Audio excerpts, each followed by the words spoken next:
رجل كبير في السن كان لا يصلي إلا في الصف الأول خلف الإمام، وفي يوم من الأيام بعد صلاة العصر زحف الرجل على مقعدته حتى وصل إلى الإمام، وتعجب الإمام من هذا الرجل الكبير في السن يزحف إليه وهو يسبح الإمام ما زال في الأذكار، يقول وإذا به يجلس بين يديه. قال يا شيخ يا مطوع، أريدك أن تعلمني شيء الله ينفعني به، أي شيء، علمني حاجة الله ينفعني بها.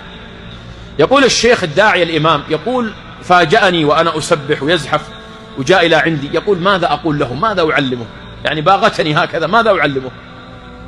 يقول فألهمني الله عز وجل وتذكرت هذا الحديث، كلمتان حبيبتان إلى الرحمن خفيفتان على اللسان ثقيلتان في الميزان، سبحان الله وبحمده سبحان الله العظيم.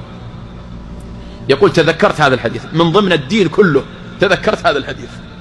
يقول فقلت له يا عم، النبي عليه الصلاة والسلام يقول كلمتان حبيبتان إلى الرحمن خفيفتان على اللسان ثقيلتان في الميزان، سبحان الله وبحمده سبحان الله العظيم. قال يا ولدي عيدها ما حفظتها.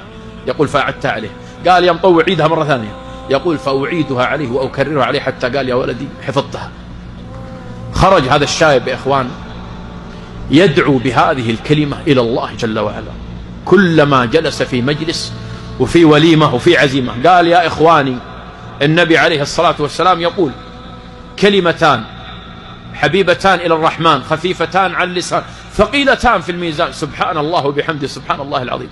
يجون البنات من محارمه يسلمون عليه ويسلمون على راسه، يقول يا بنتي النبي عليه الصلاة والسلام يقول كلمتان ويذكر لها الحديث وينشر هذا الحديث، كلما دخل في مجتمع أو جاءه أحد من أقاربه أو زاروه في بيته قال هذا الحديث، فأخذ يدعو به إلى الله. مرض الشايب ودخل المستشفى وأصيب بجلطة وغاب عن وعيه، ومكث فترة من الزمن يعودونه أبناؤه وأقاربه وذويه يقفون عند رأسه، وفي يوم من الأيام وأبناؤه يتحلقون حوله، والطبيب يقف عند رأس هذا المريض فإذا بالرجل يفتح عينيه لأول مرة بعد فترة من الجلطة، فتح عينيه فنظر الأولاد إلى الأب استبشروا خير، الأب فتح عينيه، الدكتور ينظر فرح، الدكتور اقترب منه، الدكتور يلبس البالطو حق الدكتور والسماعة معلقة في صدره، فينظر إلى المريض وينظر المريض إليه هذا الشايب، فعرف الدكتور، عرفه من السماعة وعرفه من البالطو، فقال له يا دكتور النبي عليه الصلاة والسلام يقول كلمتان حبيبتان إلى الرحمن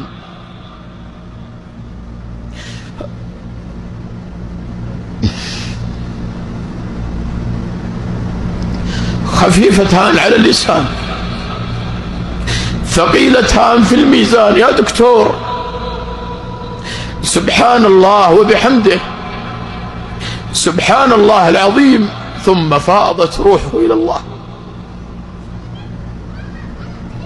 ثم مات على هذه الكلمات التي دعا بها إلى الله، جلطة في غيبوبة لفترة طويلة، ثم لما استيقظ تذكر هذا الحديث الذي نفعه الله به، تذكر كلمتان خفيفتان على اللسان حبيبتان إلى الرحمن ثقيلتان في الميزان، يقولها للدكتور يا دكتور سبحان الله وبحمده سبحان الله العظيم. وأسأل الله العظيم لكل من نشر هذا المقطع يا رب أن تريح قلبه وأن تفرج همه وتيسر أمره وتشرح صدره وتحسن حاله بقدرتك ورحمتك يا الله.